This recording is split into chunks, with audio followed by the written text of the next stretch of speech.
নমস্কার, আমি ওমজলি থেকে বলছি। এই আজকে একটা তাল এনেছি। তাল তাল এখন বাজারে ভর্তি। তালের সময় জন্মাষ্টমী সোমবারে, যার জন্য তাল এনেছি। একটা তালের বড়া, তালের ক্ষীর বানাবো।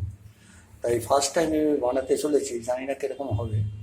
তা এই তাল এনেছি, তালটা ছোলার পরে আপনার এই পরিস্থিতিতে এসছে। তার সঙ্গে আপনার এই এটাকে করতে হবে, ছেঁচে রসটা বার করতে হবে। তার জন্য সেই রসের সঙ্গে চালের গুঁড়ো, চিনি মেশাতে হবে। তার জন্য আমি চালের গুঁড়োও এনেছি, আর চিনি তো আছেই। সেটা মিশিয়ে তালের ক্ষীর আর তালের বড়া বানাবো। মেয়ে হোস্টেলে আছে, তা মেয়ে খেতে চেয়েছে। তা মেয়ে মানে আমার বিশেষ তো নেই, কলকাতায় আছে। তা যার জন্যে আমাকেই বানাতে হচ্ছে। তা ফার্স্ট টাইম বানাবো, বানিয়ে কীরকম হয় না হয় আপনাদের শেয়ার করব। তা এখন এই পরিস্থিতিতে আছে। এটাকে 3টে কোয়া থাকে, 3টে কোয়া বার করে সেটাকে ছেঁচতে হবে। মানে ছেঁচে তার জন্য আপনার এই এই এই তালাতে ছেঁচবো। ছেঁচে রসটাকে বার করতে হবে আর কি। সে বার করে তারপরে চিনি, চালের গুঁড়ো মিশিয়ে আপনার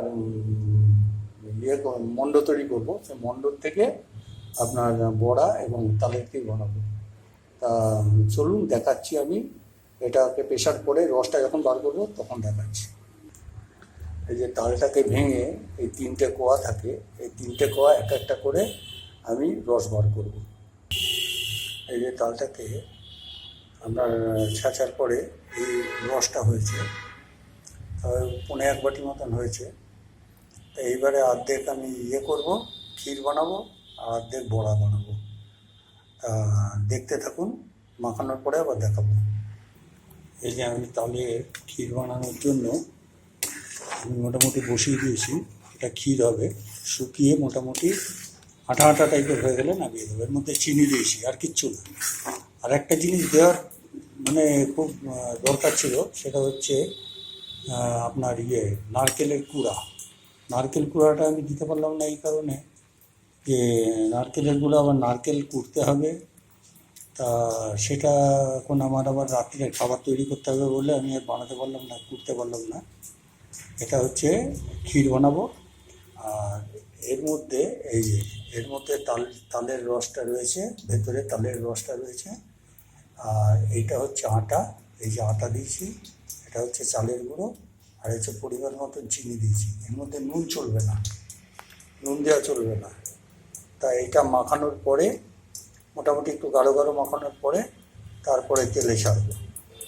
তা দেখা যাক কীরকম হয়। তাই ফুটতে ফুটতে মোটামুটি গাঢ় হয়ে আসছে, আর একটু হবে, তারপর নামিয়ে দেবো। আর এই মাখানোর পরে মণ্ডটা এরকম হয়েছে। তালের ক্ষীরটা হয়ে গেছে, ঘন ঘন করেছি, খুব সুন্দর হয়েছে মনে হচ্ছে। খেতে কিরকম হবে জানি না। এই ক্ষীরটা হয়ে গেছে, আর এই দিকে ফেটানো হয়ে গেছে, সাদা সাদা টাইপের হয়ে গেছে, ফেটিয়ে ফেটিয়ে সাদা টাইপের করে ফেলেছি। তা এবারে এটা গরম তেলে আপনার এই বড়া করে করে ছাড়বো, ছোটো ছোটো বড়া করে করে ছাড়বো। তালের ফুলুরি আর কি, ছোটো ছোটো ফুলুরি করে ছাড়বো।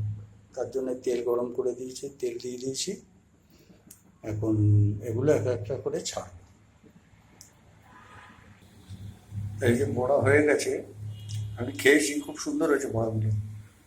একটু কড়া করেই ভাজছি। আর এই যে আপনার হচ্ছে এই হচ্ছে আপনার তালের ফুলুরি। আর আগে যেটা দেখালাম ওটা হচ্ছে তালের ক্ষীর। তা যাই হোক, আজকে প্রথম ট্রাই করে ভালোই বানাতে পেরেছি বলে খুব ভালো লাগছে। তা কালকে মেয়ের জন্য নিয়ে যাব। তা যাই হোক, আপনাদের ভালো লাগলে আমার সেটা আশীর্বাদ মনে করব। আপনারা ভালো থাকেন, সুস্থ থাকেন, সাবধানে থাকেন। ধন্যবাদ, রাখছি।